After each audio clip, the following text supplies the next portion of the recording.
to an episode of Toro Podcast. Today on the podcast, we got Nick Salles, What's up? What's up? co-owner of Movement Art. That's me, black belt under Mikey Musumeci.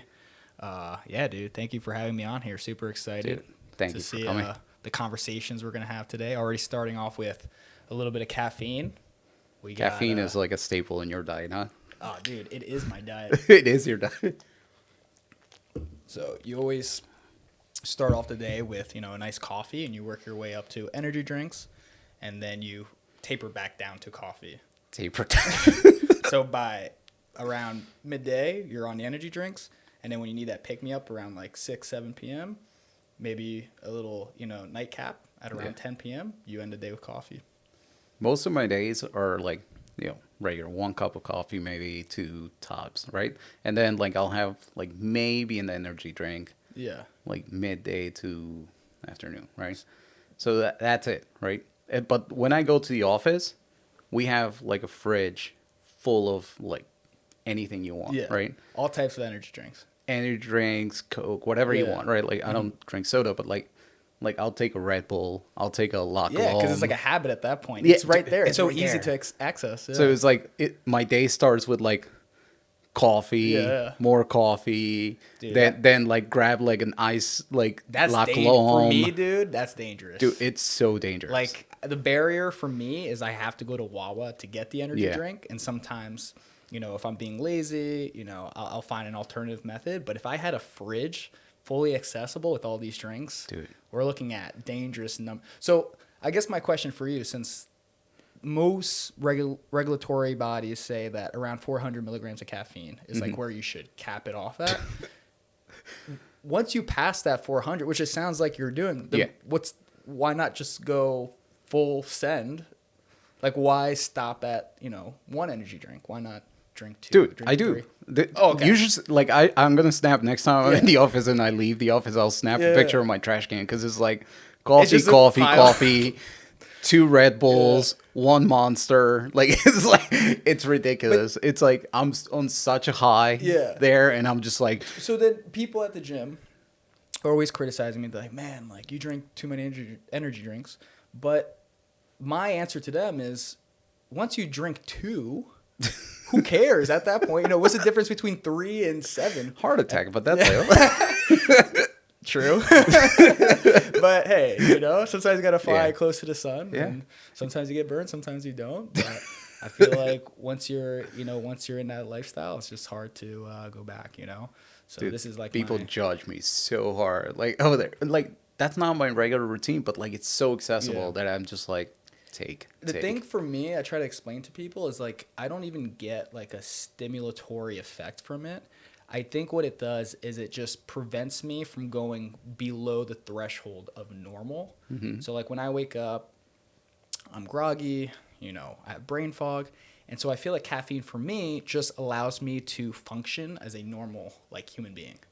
And then it just reaches a threshold where if I drink 1, if I drink 5, there's really no like excess effect thereafter. It's just like I'm just stuck in like functioning, which for me is good because I just want to be functioning all day. But I guess for some people, they project how caffeine makes them feel onto me. So they're like, dude, you're crazy. 3 cans, 4 cans. Like, I'll be dying if I did it. And I'm like, dude, it's for me, literally, there's no difference. And the only one that makes me feel different is C4. So C4. So that's why you're staying away from this. It literally like my skin starts tingling, like and I'm like, man, this is Bad idea. It's like, Especially if you're doing jujitsu, you don't want to feel like that. You're just like your whole skin just like starts tingling, and I was like, oh man, dude, I don't know. I mean, I guess you could make an argument that some people say that's the beta alanine, right? Yeah, But I don't know. I think so. I looked into it, and it could be one of 2 things for me. It could be that I'm a super metabolizer when it comes to caffeine, which just means that the rate at which my body's metabolizing the caffeine, it's almost out of my system before I get those extra effects. Plausible. Or I have what's called like a paradoxical effect, which is when I drink caffeine, it calms me down. And that calming effect is what I attribute to feeling normal. Yeah. Because I have ADHD. So maybe when I drink caffeine, it's functioning almost like a therapeutic Adderall where it's bringing me down instead of, being high strung or, having my brain work at like a million miles an hour. So Yeah. those are the two theories I'm operating under. It could be even both. Who knows? But yeah, I don't know, man. It's a lifestyle. Have you ever played around with like the waiting 2 hours to drink caffeine? The Andrew Huberman? Yeah. Yeah. You're like, I There's can't. it's just, That's you're just 2 hours of suffering. groggy. Yeah. It's like, no, it's like, and then so I do try to wait 30 minutes Mm-hmm. because I do feel like having to drink caffeine as soon as you wake up is almost like you it's just embarrassing at that point. Like, you really can't just use the bathroom without drinking coffee, like basic waking up things like brushing your teeth. So I choose to do like little tasks like that, obviously without my caffeine. But as soon as I'm ready to take on a day, I start every day journaling, writing down notes, whether it's for myself or it's for the lesson plan that I'm going to be teaching that day. I like to do that after coffee. So Okay. that's like my routine for the morning. So, wake up, brush my teeth, not caffeinated. But as soon as we're able to take on like the responsibilities of the day, coffee is on, or whatever else. I've been doing like ginkgo, Okay. which isn't like supposedly it's supposed to supply your brain with more oxygen. I'll do that. I'll do acetyl L-carnitine, which if you're fasting, it's supposed to give you more energy. I do ashwagandha, which is like something that's supposed to lower cortisol. And if you lower cortisol, your brain functions better. So I do other things on top of the coffee that's supposed to, for a lack of better term, stimulate you. Yeah. But yeah, that's like my morning routine. Mine's more like wake up 5:45, somewhere around there. That's crazy. Wake the kid up. He gets ready on his own. I put on a pod for mate, and I have mate like in the morning. So, Dude, mate is something I need to get into. dude, it's so good. So it's a great kind of like, not just for the, it has a little bit of caffeine in it, but it's more like the for me, the appetite suppression has been, really, really good for that. Especially fasting like from, 4 p.m. the previous day or whatever. how long are you fasting? Like, are you doing? I'm not counting, but yeah, like whatever, 4 p.m. to maybe 9 or 10. Yeah. Sometimes Okay. have breakfast, No, that's a good- sometimes that's a solid don't, window. sometimes, Yeah. one meal a day. Yeah. So it's not consistent, I did my. but it's been working for me. It's funny you mentioned that because I did, the ancestry DNA test. Yeah. And I had like 3% Andean indigenous. Yeah. And then around 3%, a couple percent of, I think what would be the analogous of like an Amazonian indigenous tribe. And so I have roughly around 5% indigenous blood. So I was like, man, I should get into mate to connect with my ancestors. That's just my excuse too. My parents drink it every single day. Yeah. Like, it's like a ritual for them to just wake up No, that's cool. and have And then it. you have the straw, the metal straw. Yeah, I That's have the cool. whole setup and all. Yeah. But yeah, like, and then in the summertime in Paraguay we drink tereré, which is the same thing but just cold. So Yeah, I've heard it's of that. it's really, really cool. Yeah. So that one is like great because you're just drinking so much water at that point. You're drinking a whole thermos. Just What do you think about that whole, coffee or whatever it is dehydrates you?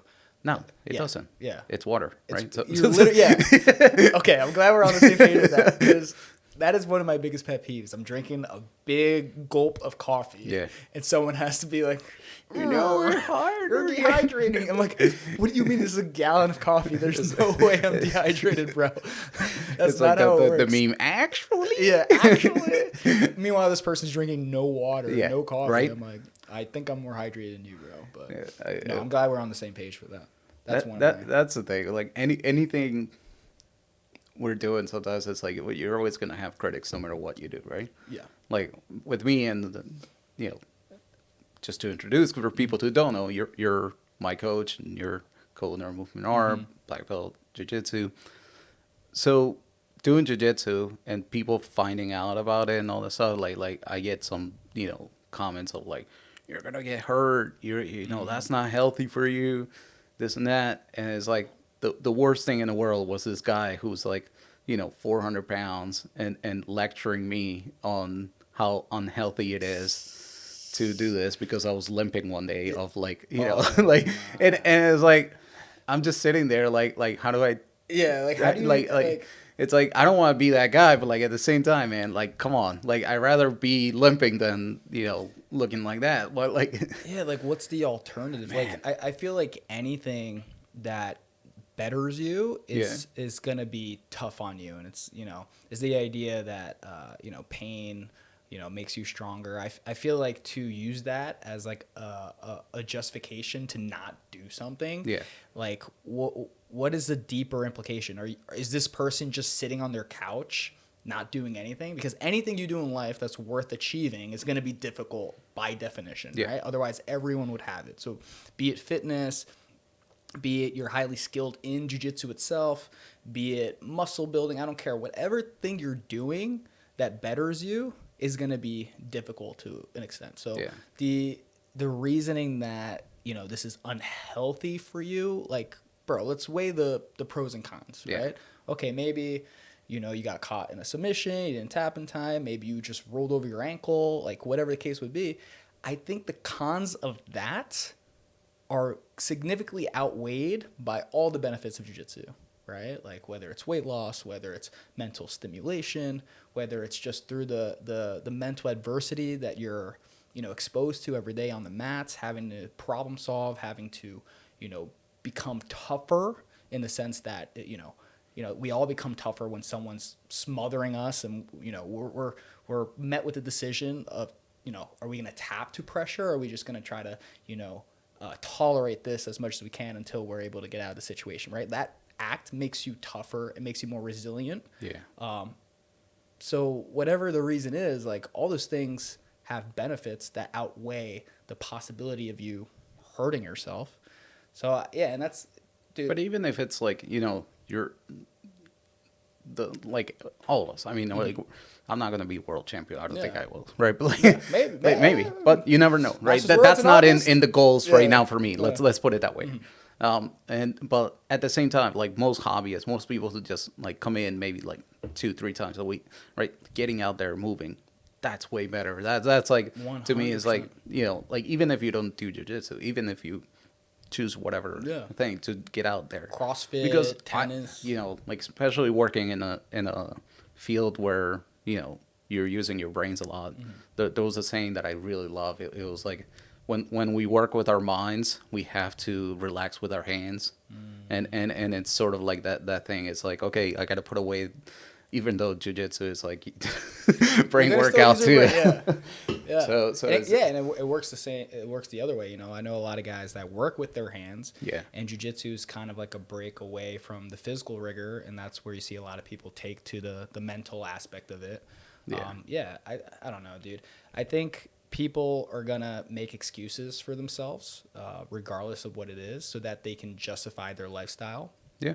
And that's fine. I'm not going to demonize someone for wanting to be 400 pounds and for wanting to watch Netflix all day. That's their But just decision. don't come and lecture me. Yeah, exactly. That's all I'm saying. I don't care. You can do you. I just want to do me, right? Like, it's like, man. But do you think it's kind of like that idea of like, misery enjoys company? So it's like this idea, like he can't do that for himself, so he kind of wants to pull you into his side of the fence, and he's definitely that have personality. you suffer with him. Yeah. And everything else. So like, man. All right. Give him a business card. All right, if you want to come to practice, come to practice. Just one of those things that, you look at them and you just nod your head and you walk away. What would you say is like the thing about jiu-jitsu you enjoy the most? Because you just did like a video testimonial for us that Sean, who's working with us, doing a tremendous job with our marketing and everything. And you were one of the first testimonials he posted. And you said a lot of great things about jiu-jitsu. You said you gave reasons to why you came to try it in the first place. You gave reasons to what kept you there and continuing your journey with jiu-jitsu, things that you enjoy. But if you had to like give one main reason, right? If you had to reduce it down to like the most important one, what would you say that is? It's kind of cliche answer in some ways, but I really like the fact that I can lock in to this one thing and forget everything else in life. You know, I my life gets split into like 50 different ways. So I'm a husband, I'm a father, you know, I volunteer for the kids like scouts. I'm a professional. I can get calls in the middle of the night and I have to respond to it. It doesn't happen often, but like those kind of things where like I'm like every single second of my day is almost accounted for, right? So that hour, 2 hours, whatever I get to go train is like, man, I can put everything away, Yeah. focus on this one thing, and just do that. That's actually really interesting you say that. And you're saying this as I'm looking at the Oh. Memento Mori board. And I think one thing I've been trying to do a lot more in my life is kind of integrate practices of like mindfulness, like you're saying, into my life. And jujitsu being like the main one. And then like also supplementing that with other avenues. So like, you know, just using the board and thinking about like my life from the lens of like, you know, mortality of like, man, I have to make this day count, you know, cause you know, Meditation, right? Like, yeah, it's like a death meditation. I've been like doing stoic journalism, you know, I've been practicing mindfulness. Actually, funny story, just in Portugal, you know, Manny, Yeah. Manny was there with us, and Manny's gotten, actually, I don't, or whatever. I'm sure he doesn't care, but he got really into breath work. Yeah. And I never really read into it, but I've heard of the benefits. I just, for whatever reason, never was curious enough to try it. But here I am with Manny, and he is talking about it with me, and he convinces me to try it. He's like, let's do some breath work right now. This was after the tournament. I already had competed. We had some spare time. I was like, yeah, sure, let's do it. So he puts on a guided meditation, and I don't know how long it was. It felt like maybe, you know, 5 minutes. But basically, we're being guided on how to breathe. And Manny has me positioned on my back because he's like, you're a beginner. He basically says you're a white belt. So I'm going to have you be on your back. This is how people start. I'm like, okay, I don't know what that means, but all right. So I'm lying on my back. I'm doing the guided meditation. And Manny's to my right. He's sitting up, kind of like you are, but on the floor. And he's doing the guided meditation that I'm doing, but seated. So we're doing this. And as I'm doing the breath work, I'm feeling kind of like tingling sensation in my body. And this is maybe a couple minutes in, and I'm feeling like electricity kind of like pins and needles. I'm like, all right, this is really weird. And I'm feeling a little lightheaded. And towards the end of the meditation, I hear like a doof. And I'm like, what? And I finish. Like the guy's still telling us to breathe. So I'm like, I'm just going to keep breathing, whatever. I hear Kirk, who's doing homework on the dining room table behind us, laughing. Are you okay? I'm like, all right, guided meditation's over. I look over. Manny's on the floor. Apparently, he passed out, and that's why Kirk was concerned. And he wakes up. He's like, bro, did you see that? I was like, no, because I was doing the guided meditation as well. He's like, dude, I passed out. And I'm like, is that why you had me lying down? He's like, yeah, dude. And I'm like, what the heck? But so what if you don't mind yeah, me, what is the goal of these yeah. breath? So short story short, you know, we all had to laugh about that. But when I sat up, I've never thought so clearly before. I guess essentially what you're doing is like over oxygenizing your brain.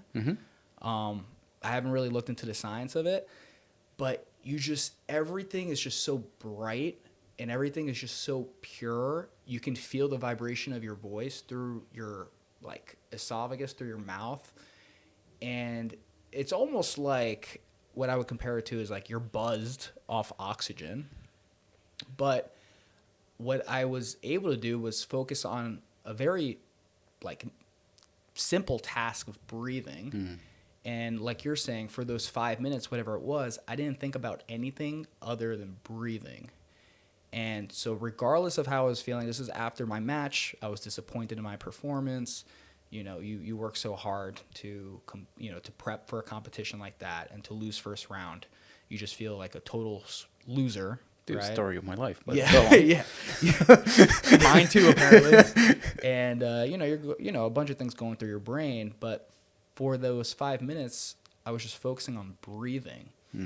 And I think for me, what's crazy is that I'm 29 years old. I've gone 29 years never thinking about breathing, which after you do the breath work sounds crazy because you're like, what is the one thing that you do all the time? You breathe. You breathe. Have you ever read the book Breath? No. But I know you were super into like mouth taping. I think that's related, right? Yeah. So we all breathe the same way, like we all drink water, we all sleep. Why don't we ever just think about breathing, which seems like such an obvious thing? And here I am in Portugal being guided by Manny to do something that I think would be intuitive, that I think everyone would do and should do. And so I think like going forward, I find myself implementing these things into my life so that I can enjoy my life more. So jiu-jitsu, right? You practice mindfulness as a consequence of, having someone in front of you trying to choke you. Yep. Memento mori, death meditations. You constantly reflect on your life and thinking about what that means to you. And now breath work, something hopefully that I can explore a little bit more and integrate into my life, is, focusing on something so simple, so crucial to your existence, and giving it the respect that it probably deserves. Yeah. And through doing that, you acquire benefits like, heightened, sensitivity to the world. Even resting. So I don't know if you ever heard of Yoga Nidra.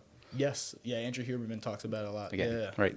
But again, that helps me so much. Yeah. Like there's times where I really need it. Like, I can put on the headphones, go through a guided meditation, but the first thing you do in Yoga Nidra is take 2 breaths in and breathe out through your mouth. And that motion of like just like kind of like lets you sink it all in, and it's like, okay. And then you go through that guided meditation of relaxing everything. And that's the breath. It's just that.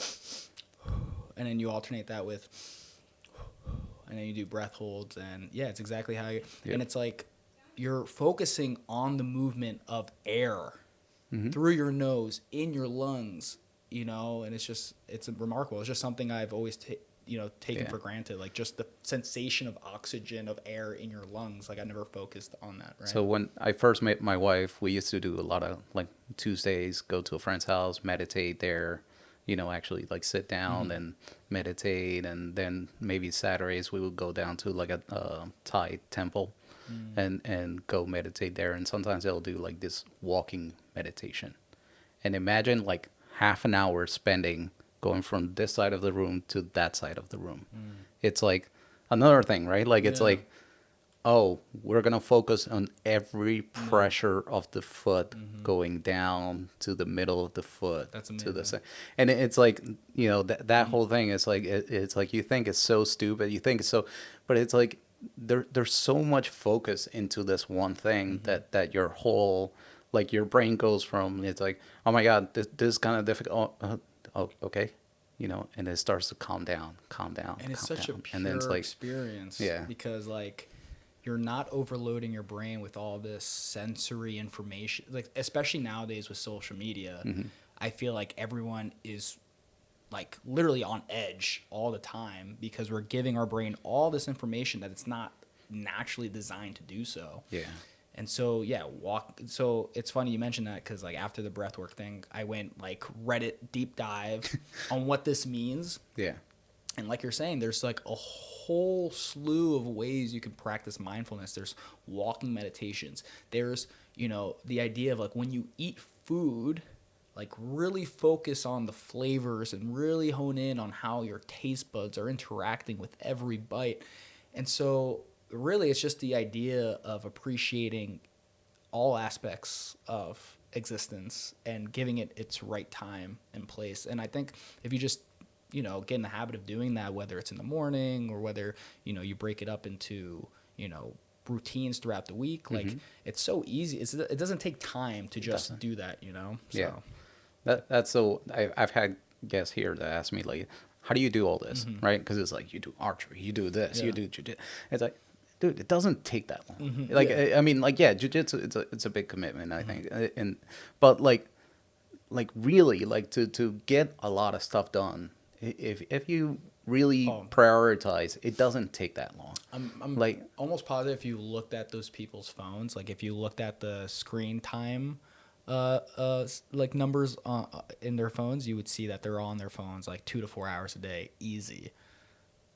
So you're telling me you can't trade that time off for any one of these activities that take 5 minutes? I mean, besides for jiu-jitsu, right? But like everything else, it doesn't require that much time to do. So no, I really believe in that. That's like one thing that's like prioritizing your, you know, your top things that you want to accomplish, you know, whether in today or your month or, you know, the year. do you do that? Do you so I'm assuming you journal or you do some sort of I do like, something different. It comes from this book called Getting Things Done. And in Getting Things Done, I mean, mostly for work, I have like notepads and different notepads. We use something called OneNote, but there's like different tabs for everything. There's like project tabs, there's daily task, there's like waiting for stuff. They're like how to, like, it allows me, and I also kind of have this ADHD brain where you know, like my mind just gets ripped away everywhere. So it's like, especially if it's shiny and new, it's like, ooh, I want to work on You just that, feel right? Like getting I pulled, get yeah. so sucked into that's like I have to like be like, no, there's deadlines involved. There's, you know, and in life too, right? But it helps me organize that whole process of like intaking information, writing it down, and getting to them. So it's one of those things that I just organize it in a way that's like, well, I have to follow the process. If I follow the process, I am productive. You know. do you struggle well, because I don't want to assume anything, but do you struggle with like executive functioning? Because for me, right, so I try to make the priority list, the whatever you want to call it, the tier list, and the problem is I can make the list, but when I go to execute those things in order of importance, I get distracted. See, that's the problem. Like in the book, it explains, right? Like the list has to be done in a way that it always follows. You have to take the top priority. You have to take the top thing on the list, whether it takes 2 minutes, 2 hours, and all this stuff.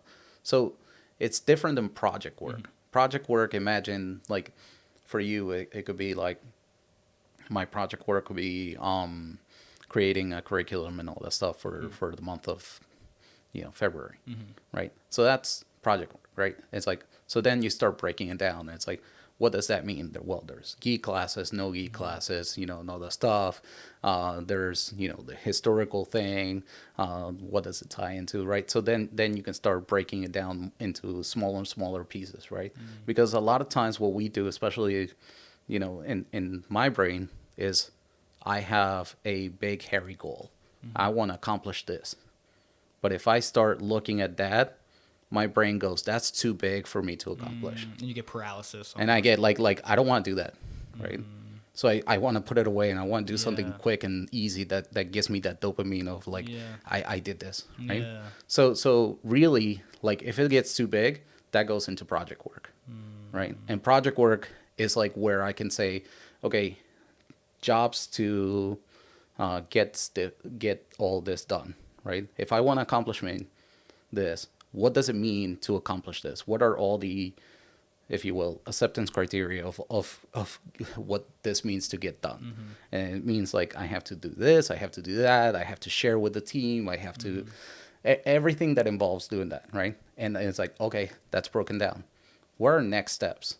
Okay, next steps to accomplish that one piece. Wow. So then it starts breaking it down in a way that I'm like, I can calm down. digestible, it's like manageable. even stuff around the house. It's like I start spreadsheets of like we just did our kitchen, right? So it's like, you want to do the kitchen, and my heart starts palpitating. Yeah. It's like, oh my god, that's a lot of work. That's a lot, It's like yeah. I'm not doing the work. Yeah. I'm hiring somebody to. Yeah. But like in my head, it's like I start getting anxiety.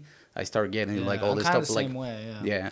So my wife just walked in today, and she's like, don't freak out, but I'm gonna have somebody come out and look at this other thing. But then you And feel like you have to manage it. You have to Yeah. overlook what's going on. It's also the resources that you're going to be spending on it. It's- 100%. So it's like in my head, it's like I have this project work that I have to like break it down into smaller pieces, and we can go through my notes, but Yeah. like it's all in there. Like, That's what does it amazing, mean to like go? It's like, well, we need a microwave, we need tiles, we need this, we need that. You know? Otherwise, it just creates anxieties if you keep It's- just pushing it off. it is like, so then we're the crippling. same. Where like if I have a task or if I have a project, my brain won't concede unless I understand all of the details that are going into it.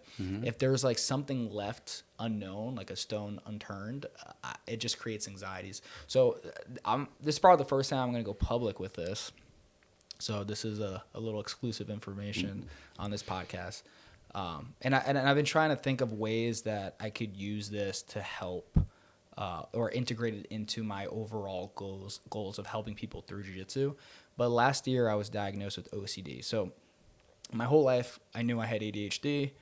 And then, things for me got, very heavy in terms of like how to manage my day-to-day tasks like we're talking about right now. So I was like, all right, let me go and seek help. So I went to a neuropsychologist and I got interviewed, and he basically says, let's just do, I know you were diagnosed with ADHD, but let's do further assessments. You're an adult now. Let's just see if anything has changed, whatever. So, I do the collateral interviews, which means you bring in people. So I brought in Amina. He spoke to her. You fill out questionnaires, and then you do like the actual tests, right? And the tests are just like a bunch of like, random tasks that you do. Nothing interesting. And then at the end, they take all that information, and then they compile that information and give you a diagnosis. I go back, and he says, I have news for you, and depending on how you see this, it could be good news or it could be bad news, right? So basically, my new diagnosis is ADHD with OCD. The reason that would be good is because a lot of these doubts that you were having that kind of were outside of the mold of ADHD now are being accounted for, and now you have an answer for. So it's not just like these lingering things that like you're just like, man, is this just a personality thing? Is this whatever, right? The bad news is that OCD unfortunately doesn't have the same therapies or same options to deal with as ADHD does, right? But basically, like for me, the things that stop me from getting those tasks done is a lot of these internal mental compulsions. And so what I'm finding is that I'm tackling these obstacles that previously I thought were just ADHD, right? Like lack of focus. I'm realizing that it's actually me wrestling myself in my own head, right? And the best way I can describe that is, it's one thing for you to lose focus or to get distracted. And then it's another thing, you find yourself over-researching something. Because if you don't research for 4 hours, you're going to not be able to sleep at night because you just feel like something's wrong. And so for me, I'm happy that I finally understand like what's wrong with me mentally. But obviously, it raises the bar for like how I'm going to approach these problems going forward. So I feel like you have a lot of good information, so I'm definitely going to pick your brain. But one of the things that I wanted to get your thought on this is like if I have something to do that day that's important, right? But say there's like time constraints on it. So it's like it's something I have to do at this particular time. So 3 p.m. All that day up to 3 p.m. is just me thinking about that thing. So I guess my question to you is like how in that situation, maybe you have the answer, maybe you don't, maybe you have an idea. I have the same problem. Okay. Okay, great. Yeah. So because I struggle with this, what do? You have a list. You have to get all these things done. What do you do to be productive until 3 p.m.? Knowing that, you know, your brain is like, no, you let me can't know do once you find the anything. answer. Yeah, 'Cause you can't do anything until this 3 p.m. thing is out of the way, you know. oh, dude, you have no idea. I get like that over certain. I wouldn't say all the time, but like there's obviously I'm used to more with my work, you know, that forces me to do the time management and everything like that, right? Everything's scheduled into meetings, everything. It in the only thing that I can do on like the notes side of it, in the daily task, there's a column there for like waiting for. And it's like things that are out of my control that I cannot, you know, that I'm waiting for in order to accomplish something. And that helps me kind of like basically box it in and say, okay, it's sort of taken care of, because every time I open my notes, it's like right there, like I'm still waiting for this. I'm still waiting for this, right? So that could be something that might or might That's not help. interesting, yeah. But at least like in you know how like ADHD people, right? Like we need piles, right? Yes. And so Doom piles. Yeah, the doom piles, right? But like in some ways it becomes hopefully not a doom pile, Yeah. but something that I can put it into a pile that's out of my control, but I know every time I look at it, it's gonna be there, right? So it allows me to say That's interesting. I'm not taking care of that right now because I'm waiting for that. That's outside of my control. So that could help. No, that but does like help I because- totally get anxiety over Because like the focus is reducing the anxiety in that Yeah. case, which makes sense to me. So it's almost more of a functional approach to Yeah. dealing with the weight. So no, I'm definitely gonna take notes on that. But it's but interesting for me. It's like, you know, like there's certain things like traveling. I don't care how early we are to the airport. I don't care how, like, I just get anxiety over traveling and everything like that. It's like, we talked about this, like, I have to be the guy who's like, goes through security, looks at the gate, and is like, it's there. And then I It's can, there. like, relax and stuff. No, like I'm the same way. It's irrational. It is. But It's totally irrational. Yeah, and when we understand that and we're aware of it, but we will not relax until we do that thing. Yeah. And I feel like, you know, it's maybe harder for some people to understand that. But this is an interesting topic. So, what do you think is the relationship between jiu-jitsu and neurodivergence, if there is any? Because the joke in jiu-jitsu, right, is that if you want to be good at jiu-jitsu, you have two options.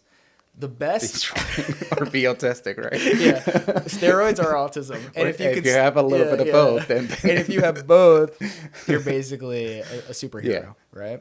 But you know, all jokes aside, what do you think that relationship is? Do you think it's, you know, is it that neurodivergent people feel like they have a place where, you know, they can maybe lean into the to what society would deem weaknesses, but jiu-jitsu so just happens to allow those weaknesses to present themselves as strengths in this sport? So go further on that, like, Okay. unravel that.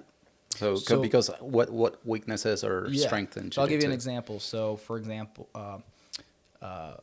hyperfixation, right? I think that's like an easy one. I think that's very intuitive for people to understand, because I think, you know, obviously there's a difference between diagnosed hyperfixation and just like this hyperfixation that everyone experiences with things that they like. But in society, if you're hyperfixated on things that take your attention away from the things that you have to do, that's a weakness, right? So if you're an employee and you're supposed to, you know, do your job, but you're hyperfixated on this other thing, that's a weakness, because your employer is going to look at you as being unproductive. But in jiu-jitsu, you know, if your hyperfixations align with the tasks that are required of you in jiu-jitsu, then it's almost like a superpower, because jiu-jitsu is something that does require, I feel like, a lot of like cognitive investment and physical investment. So if you're able to get hyperfixated on jiu-jitsu, even if it's done recreationally, like even if you only train a couple hours a week, but when you're there, you're fully locked in. And if you have a few hours in the weekend to watch instructionals, you're doing that so you can be a better student. I would say then it presents itself as a strength, right? So that could be like an example of a juxtaposition where something in society is a weakness, but in jiu-jitsu maybe is a good thing. I don't want to burst your bubble, but I really think that a Yeah, lot no, of burst it, please. like a lot of neurodivergent people don't have like sort of a group, right? And so when you go to that room and it's like a whole bunch of people and Yeah. it's like belonging, right? Yeah. I think that's the number one thing of like any club, anything like that. Even like like you see these people who are like flat earthers, and Yeah. there's a convention of flat earthers, and you look at it, it's just a whole bunch of people who don't belong anywhere else. Yeah. And I hate to be that guy, but like it feels that way sometimes. Like Yeah. where people are just looking for a place. Like I said it in the testimony too. Like having friends, like, and meeting the people who are like really cool and really nice. I think that's part of it that's like makes jiu-jitsu so much more fun, because it's like as a martial art is like it's amazing as a like as a way to like take your brain away, put the focus is amazing. But like having the friends, having the people, like basically having this conversation right here, or going to another gym and just like clicking right away with people you've never met just because you have that in common, really makes it in a way that becomes more than just the martial art, right? Like it's like a social thing, it's a community thing, right? And I think that's what going into like movement art. What is movement art, right? Like I've heard you say this in other podcasts, but you guys wanted to build a community, Yeah. right? And that's like what makes it more than just any other gym, right? No, so I would agree with that 100%. And if you were to look at the social cohesion aspect of it as like the driving factor, I would probably agree with you. Now, I'm not going to attempt to burst that bubble, Yeah. but just playing devil's advocate here. Yeah. If that's a reason for people, who are maybe felt like they never had a community, they're now confronted with this community that gets their foot through the door, right? But What keeps them? do you Like think somebody who's like higher level, who's been Yeah. doing it for like 5-6 years, right? Right, and on. I think definitely you start getting into there's that obsession, right? You have to crack the code, because you felt it right? yourself, right? Yeah. Like you, 100%. like there's this, and going back to what you said about movement art being a community that me and Danny intentionally created to be a certain way. It's the environment where I'm watching people who do it recreationally get obsessed over problems in jiu-jitsu. For me, that's the vibe. That's the community that I Yeah. wanted to create. I wanted jiu-jitsu to be something that everyone can enjoy, beyond the physical aspects. Yeah. The fact that me and you after a class can just talk about our rounds and maybe what we did wrong, and we're troubleshooting things that we can maybe do better the next time. Like that's the community I wanted to create. So for you to say, maybe you came initially for the community, but you stayed. Well, I think for an comfort aspect could of be, it, but yeah. like in some ways, like I think that's what I see, especially like in the lower levels. Yeah, like but like what makes going back to the right side of like strength and Yeah. autism, right? Like and all this stuff. Yeah. There's definitely that aspect of like people who are good at it have that obsessive mentality of we're like trying to solve the problem, trying to crack the problem. It's And interesting. that problem can be as small as like, your body position is just a little bit off, or 100%. like finding, like if you put your hand through the legs and grab the other leg, you're locking them down, so then that you can go ahead and switch that. It's like those little things that's like really, really cool. Yeah. Like for me, it's like anytime like you guys like show something or like make a move like seems so intuitive. It's like, oh, like It just it's clicks. in the text threads, right? Like with all the other people, it's like, dude. So like Danny just showed me this one thing that like That blew my changed your mind, like, understanding, and it's like it's one of those things that you really gets you excited, gets you that dopamine of like, oh my god, I'm solving the problem, right? Same thing. Yeah. It's like work, getting stuff done.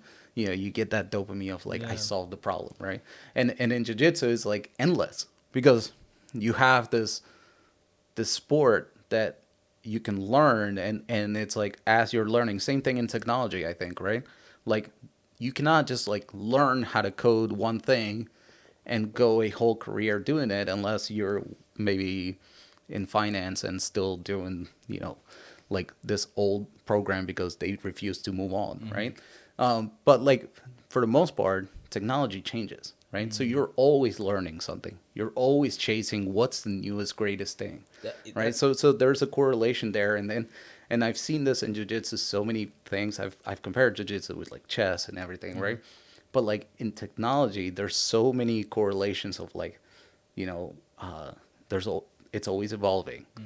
It's hard. It's only for the people who are really good at it are the people who can problem solve. I've seen people who graduated with computer science, horrible at it. I've seen people who became a mechanic, and then started coding, amazing, right? Because And that's the fundamental problem solving. That's the underlying principle that carries through. So it's interesting that you say that. So jiu-jitsu, right, is constantly evolving. The same way, like you're saying, coding constantly evolves. It's interesting because there was a debate recently between these two guys in jiu-jitsu, and one of the guys were arguing for this idea that there is like this idea of an ideal technique, which basically contradicts everything that we're talking about right now. Problem solving, right? That principle that you're talking about, that relies on the idea that you're always searching for ideal, even though ideal doesn't exist. So maybe people who don't have that habit of problem solving or don't have the desire to problem solve, maybe it's complacency on their end. Maybe they just accept the techniques, or however you're defining technique of positions and options.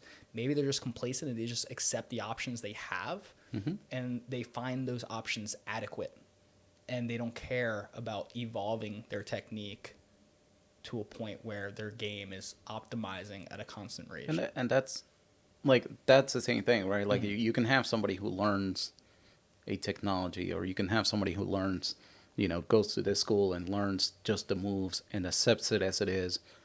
It's like maybe they're going up the ranks, maybe they're doing that, but they're not growing, right?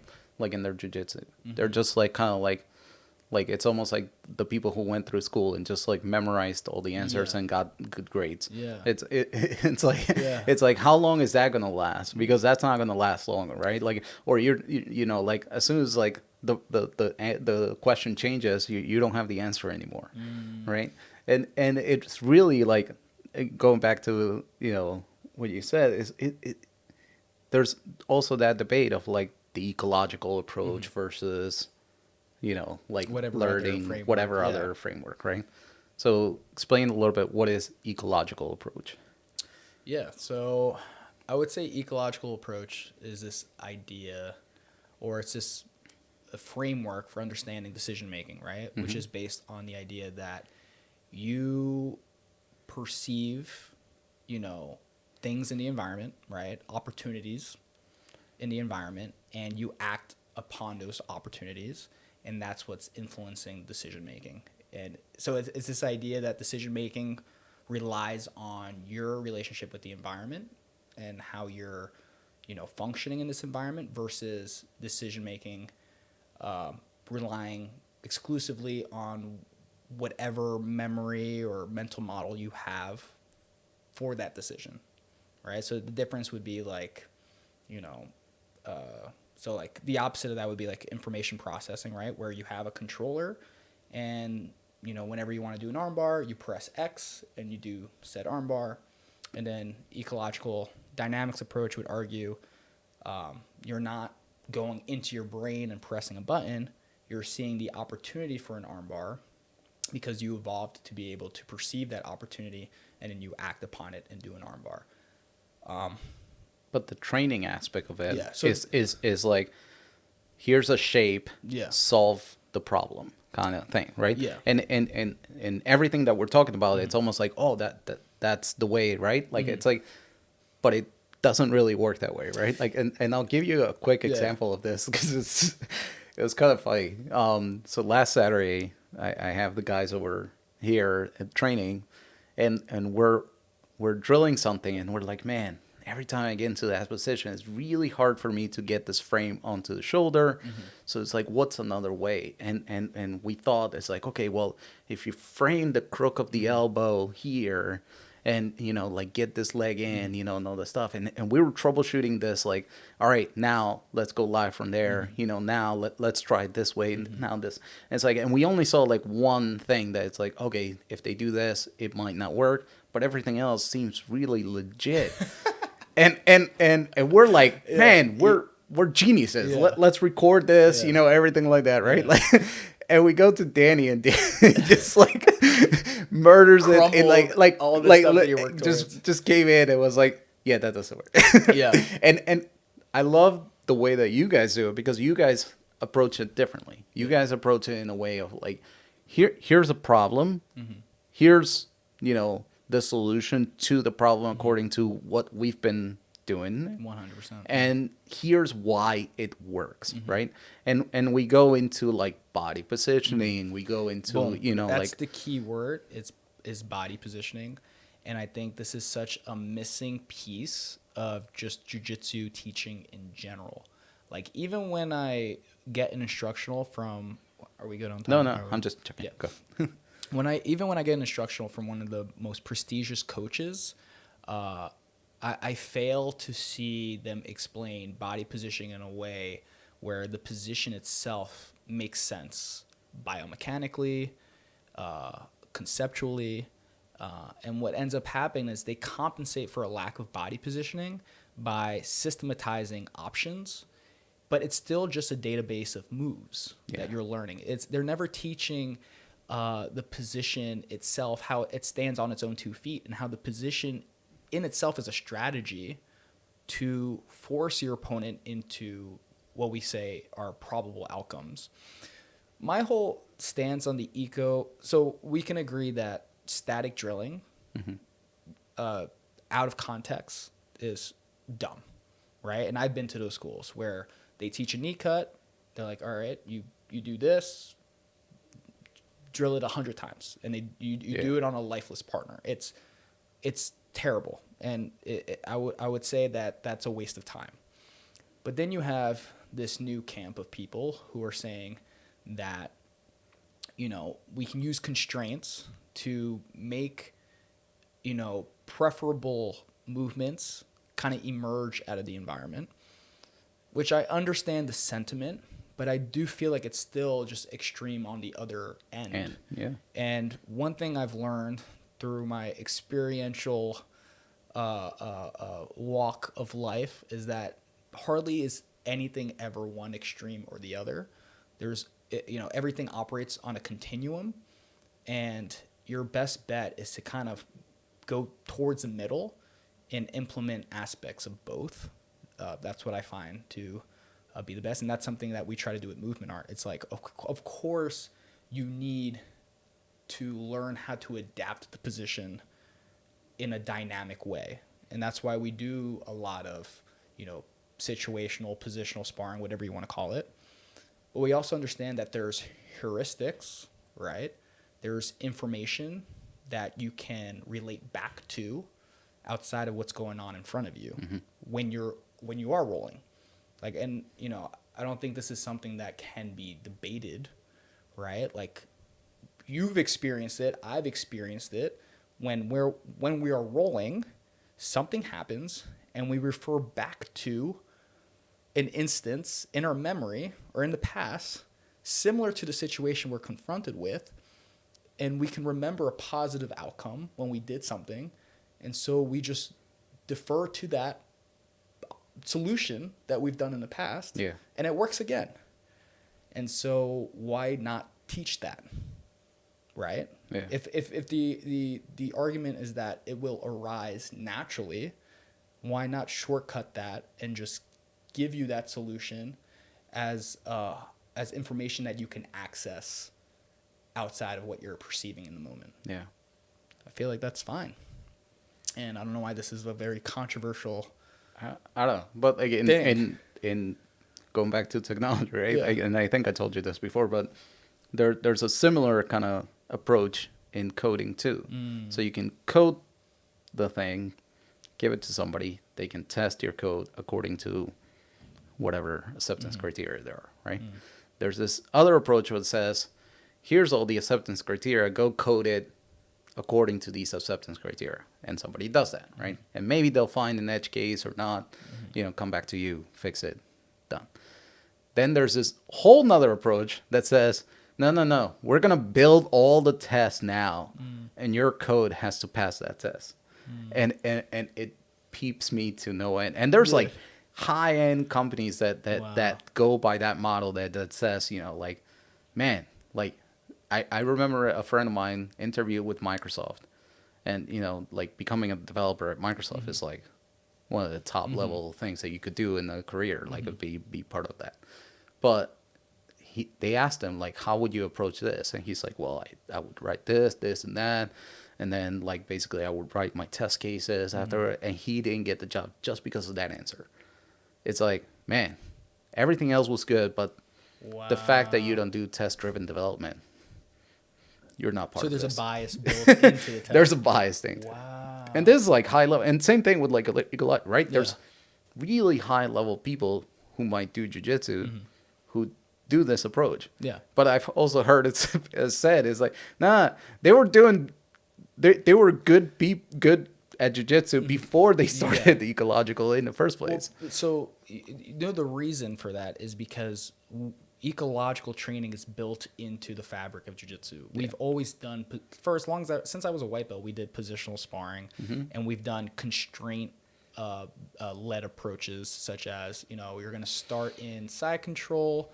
Person on bottom is only allowed to shrimp and hip escape and bump you off. They're not allowed to do anything afterwards. Your goal is to stabilize and control them using these underlying principles. That's always existed. Yeah.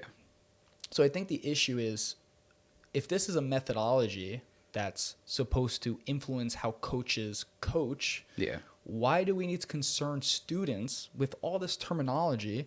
Like, if students are just going to show up at your gym and get better at jiu-jitsu, then why are we talking about stuff that they don't need to know? All this jargon and literature intensive research that you're citing just to make a point is just irrelevant to the common student. And it can work, but it's not, for sure, doesn't mean that it's probably, like, for me, I find, like you said, like, basically learning the moves is like one aspect of like learning, right?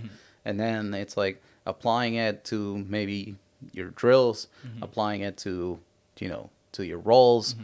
And then it's like top level would be competition, right? Like, it's a competition. But for me, like, since I started helping out with the kids now, it became like such a hack for me, like in a way, because it's like I see a position and I'm like, I can correct that kid or tell him to do the right reaction to that position.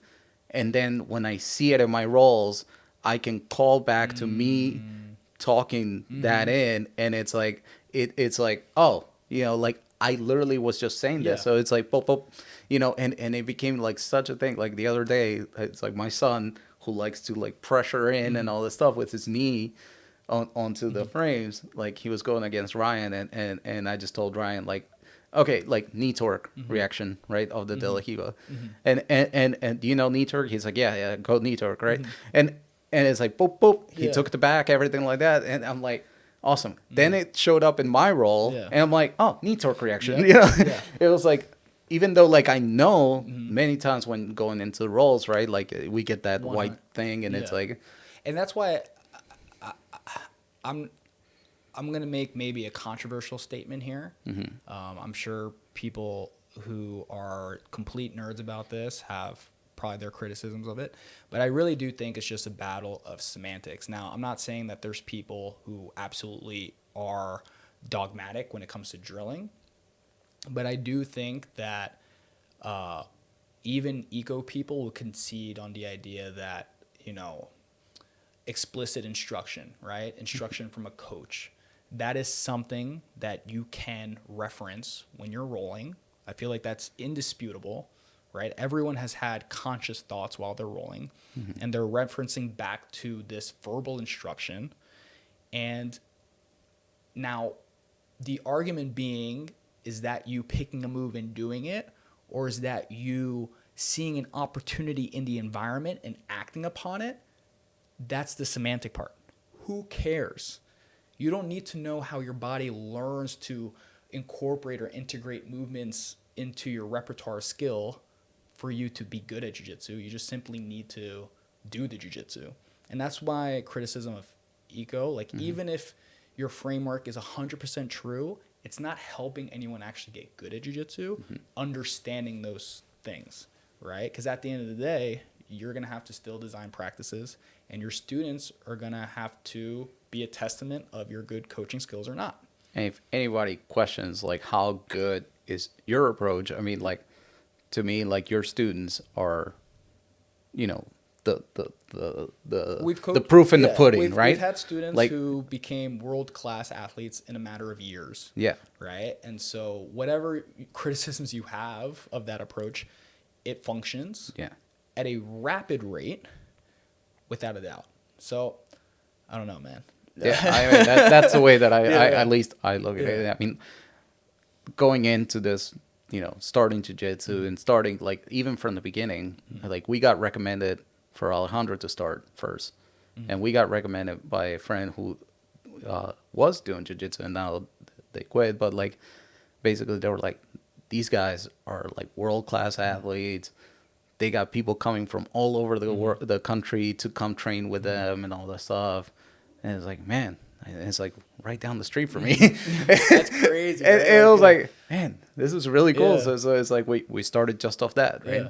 And then I started training, and then it's like, but the point being that is like the proof is in the pudding, right? Like your students are like, you know, really making waves out there in the community. Like you have like world, you know, podium holders at both brown, you know, like in black belt with Danny, like at some points, you know, like there's times in that you just have to say, okay, well that's why. So with that, I know like you definitely have your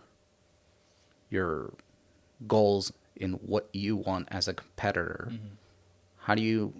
What are your thoughts on balancing that versus balancing being a coach, being a business owner, being a...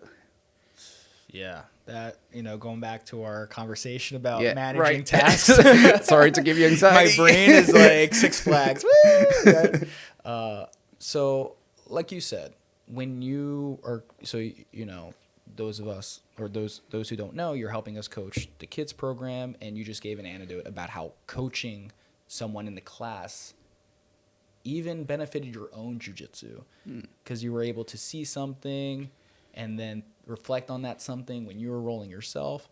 And so I do think there is this relationship between coaching and being an athlete that helps each other, right?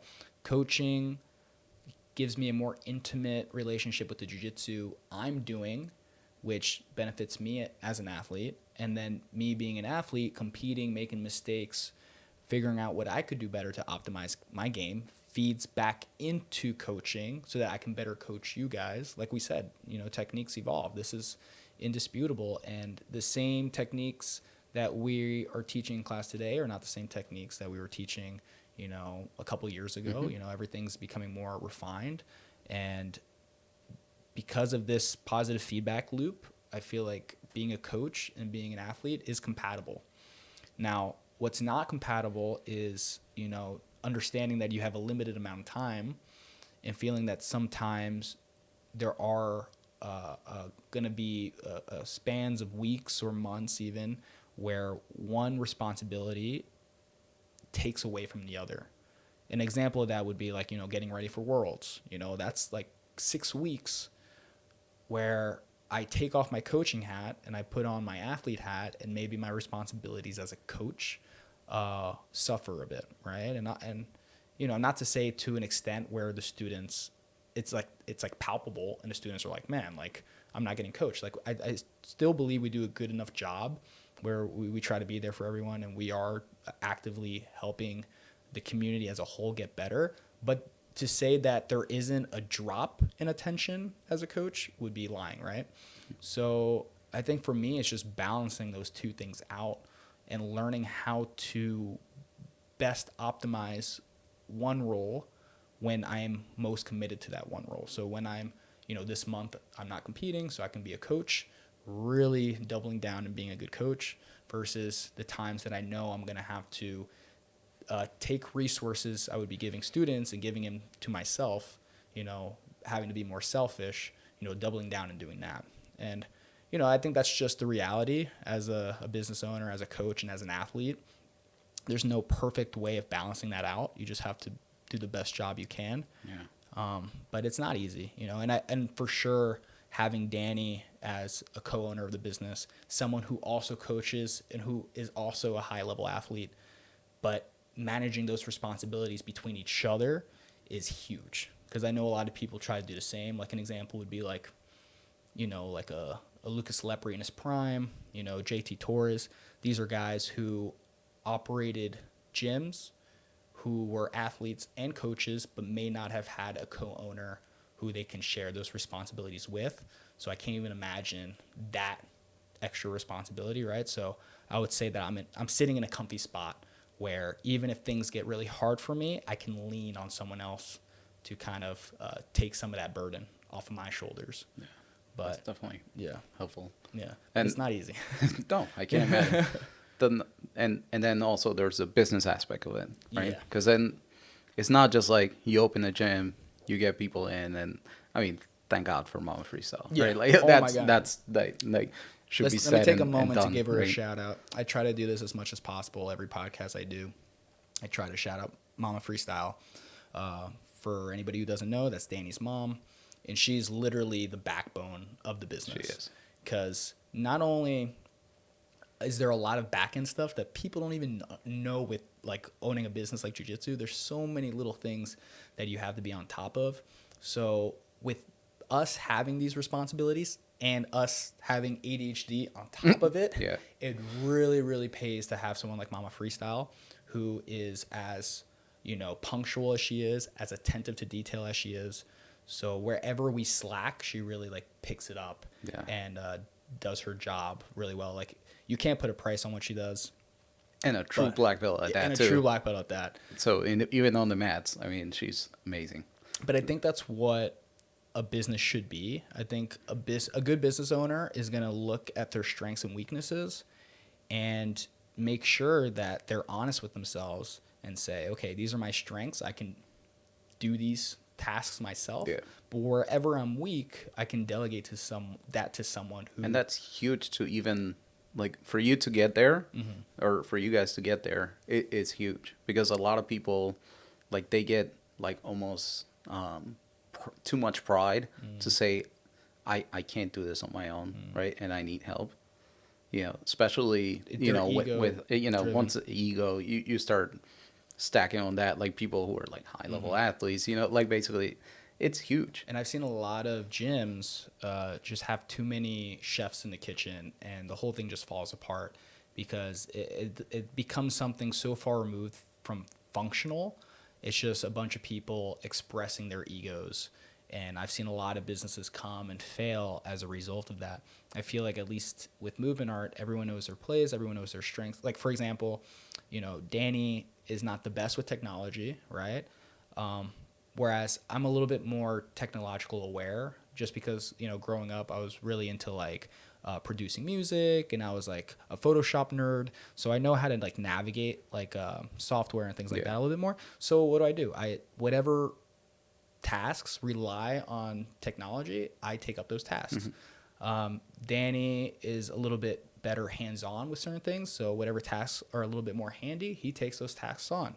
So it's finding that balance and not allowing ego to get in the way and admitting like the areas in which you're good, areas in which you're bad, and like working together. Right. But even like you said, like you're good with Photoshop. So in the beginning, it might have been like all you on the marketing side, right? Yeah. But now you're man enough to say, it's like, man, we need help on this and hire somebody else who's like who sole focus is that, right? Exactly, because they can do it better. So it's like it's amazing that to have that as a person. So just kudos to that. Thank you. And I appreciate it. But it's also like so relieving to. So the Squarespace website. I did the best I could with the resources that Squarespace gives you, and I created the Movement Art website. And then, we hired Sean, and now Sean goes on the website and he gives us a list of, hey, I can improve all these things, SEO, keyword tagging. Yeah. I can make the website look more functional. So he's improving the user interface aspect of it. I'm like, yes, because there's no way I could have done all these things. Yeah. So it's like such a relief to have someone who's an expert in whatever they do be able to take on those responsibilities. So Awesome. yeah. Dude, that's really cool. So what about like competition? What's next for you?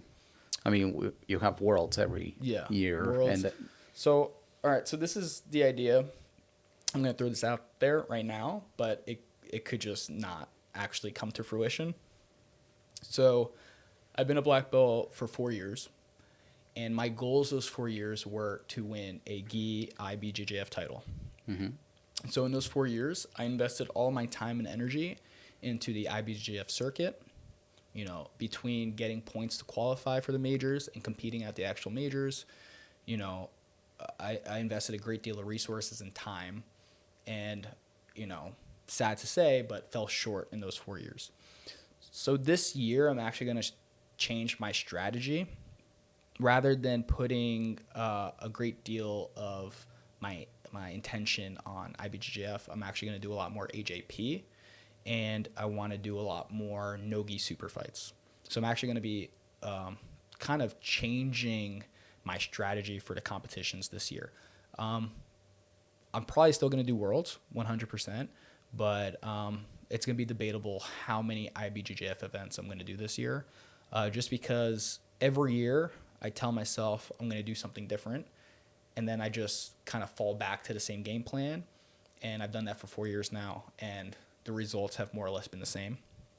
So I just want to try something new this year. I'm very realistic. I'm only getting older every year. To be honest, maybe competing at an adult level, maybe 3-4 more years. So I really want to maximize my shots at different things and kind of diversify my competition. So I'm looking to travel a lot more this year. AJP does offer cash prizes for their winners, so that's a benefit, something that IBJJF currently doesn't really do outside of like specific events like the Grand Prix. So, and this is something I did at brown belt. So at brown belt, my focus was a lot more on AJP, and I kid you not, and I tell people, what, like, really? So as a brown belt in AJP, the year before COVID, so 2019 to the beginning of 2020, I probably made close to 10 grand as a brown belt, which is great. Yeah. Amazing. Yeah, that's amazing. And since then, I've probably spent 10 grand on IBJJF tournaments as a black belt. So I think just coming to the realization that, if I can only do X amount of tournaments this year, what are we going to do that's different? And I think the answer I came up with was this. So I'm going to do a lot more AJP. So there's an AJP coming up in Rome and in London. I plan to do at least one of those. And yeah, let's see if we bring different results. So that's something that's like definitely brought more light into it due to like CJI offering $1 million and all that stuff, Amazing, right? Like amazing stuff, but like getting the athletes to pay. Yeah. So has that always kind of like, besides obviously wanting to survive, has the thought of like getting paid, competing, been in your mind, when as I'm getting older, and as my responsibilities grow, so like I just bought a house last year. Yes. So the idea of making money has definitely taken a priority in my decision making going forward. So like with IBJJF, a lot of times you're paying for your own registration and you're competing on your own dime. And even if you win, you don't make any money, right? So with the circumstances changing, I'm not like a broke 25-year-old anymore who's just happy to get prestige.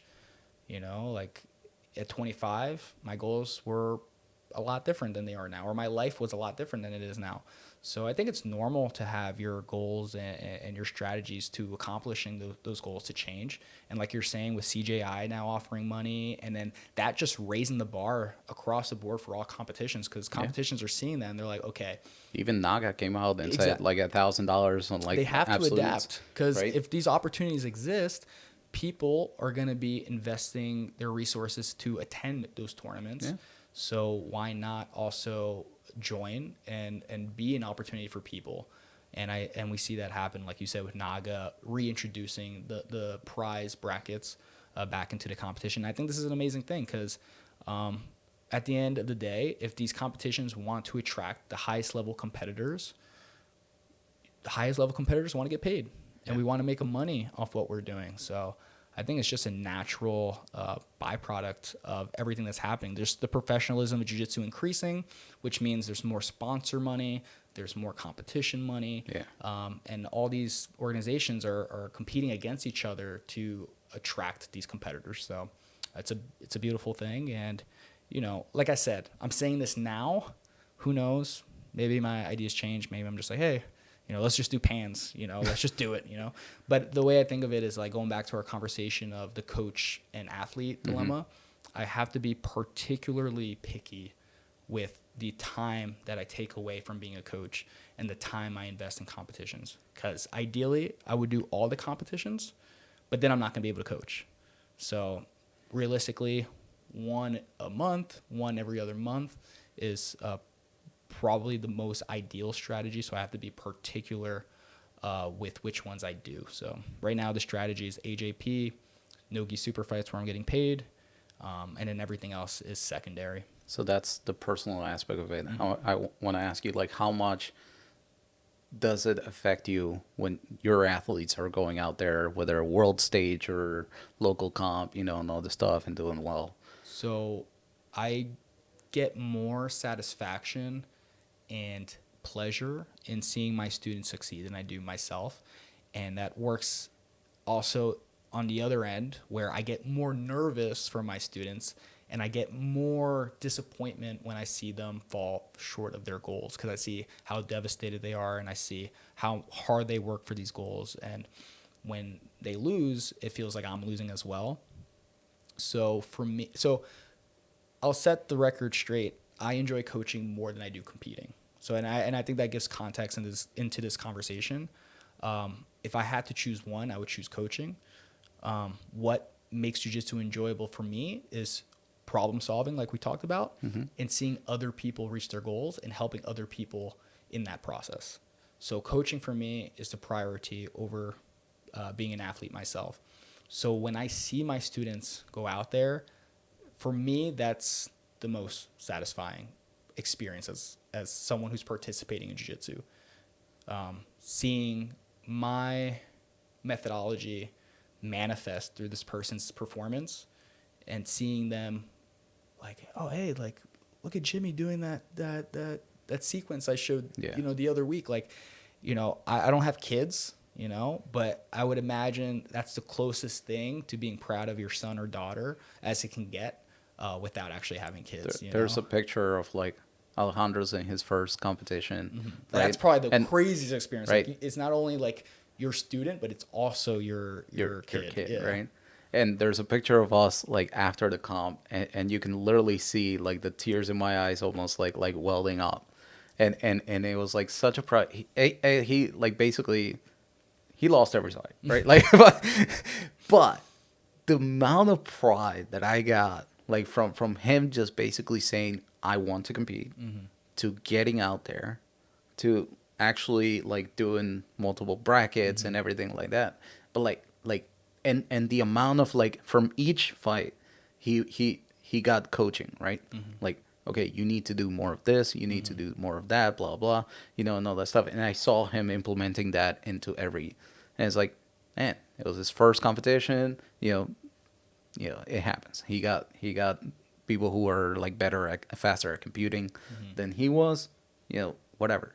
Dude, I was the proudest dad ever. Like it is such a like great picture that I have, and it really like basically resonated with me, because it's like, man, there was one thing that our friend Steve said to his kids that really made an impact, and he said, like, win or lose, we're gonna go for pizza anyway for afterwards, right? That's amazing. And it really, like, and I said the same thing to my son. I stole that, and I said that, and like, man, that's really like a great feeling.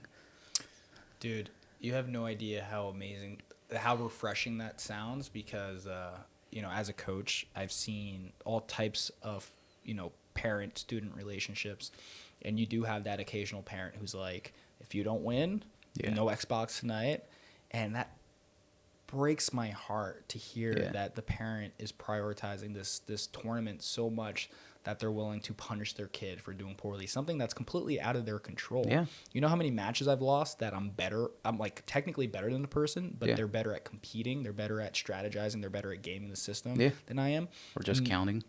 Yeah. Or just counting. Yeah. Sweep. Yeah. Which one am I on?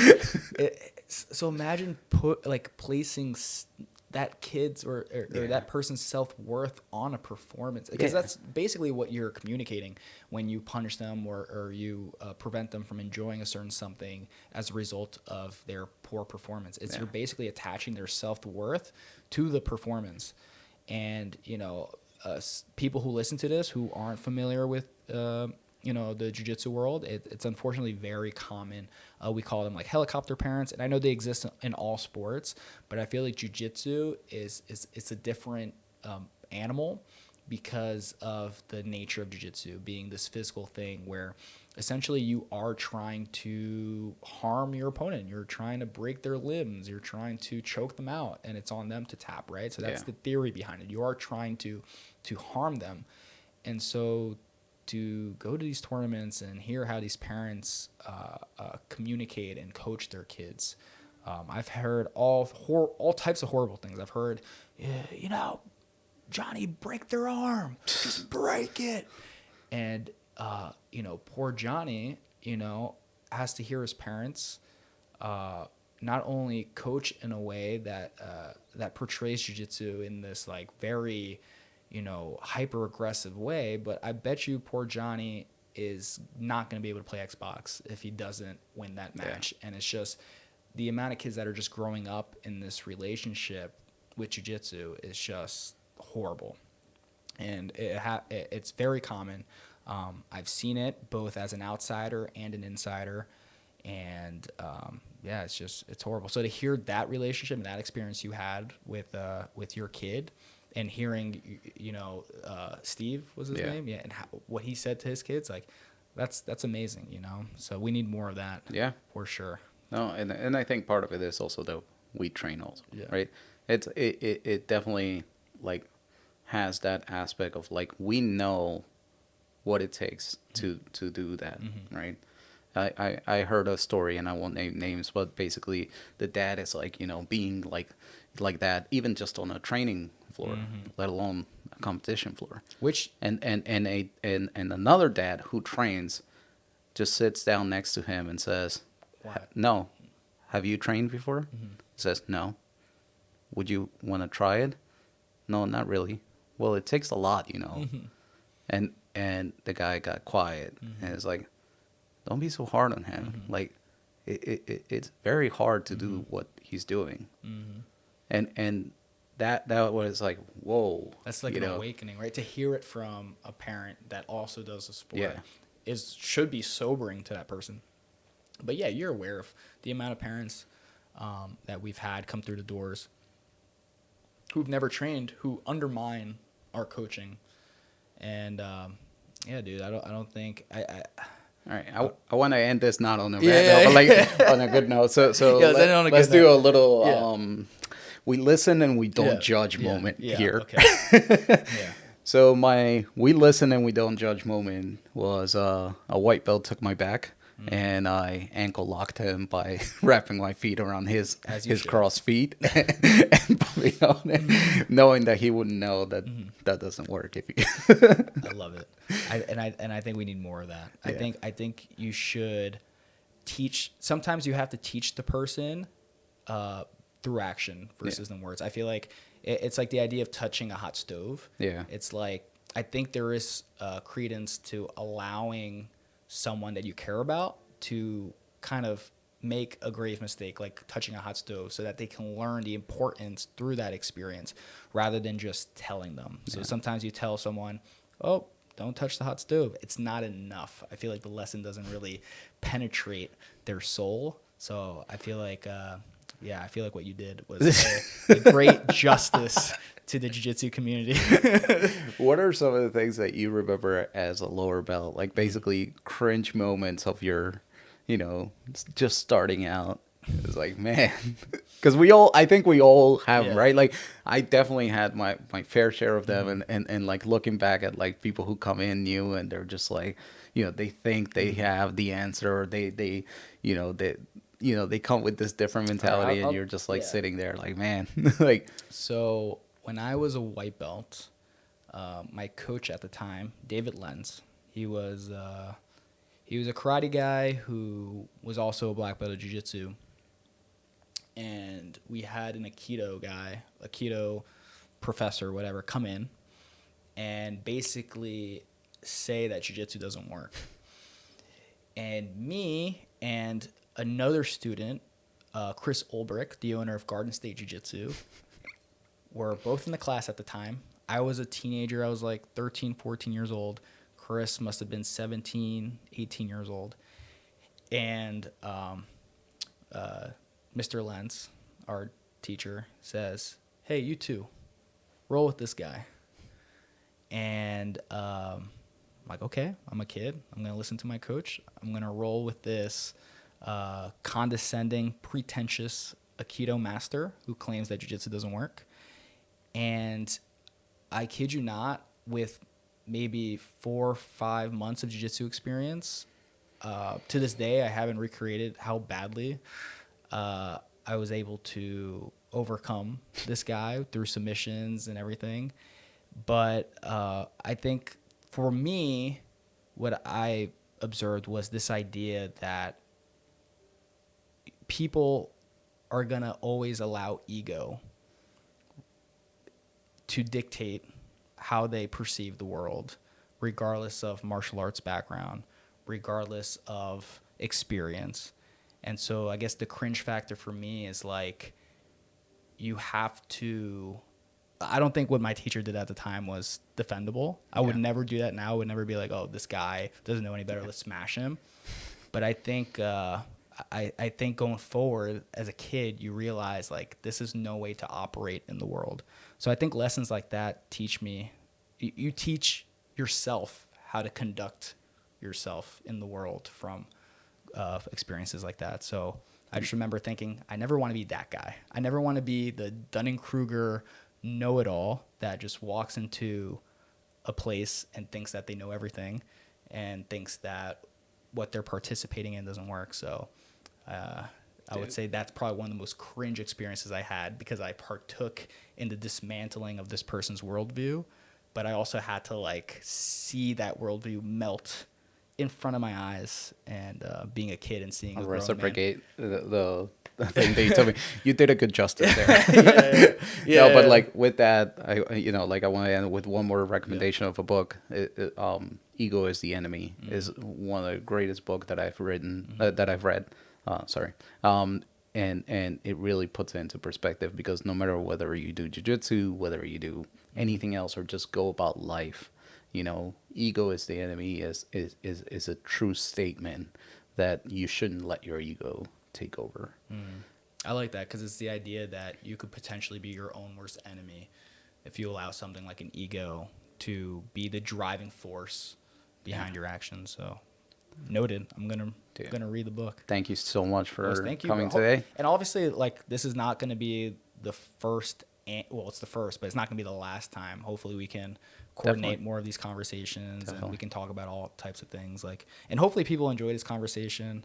Everything from caffeine to, what it's like to own a gym, and everything in between. So yeah, and let us know if we do this again, what you want us to talk about. We're always open to suggestions. If you want to follow Movement Art, we have an Instagram, Movement Art Jiu-Jitsu. You can follow me at that Nick Salles.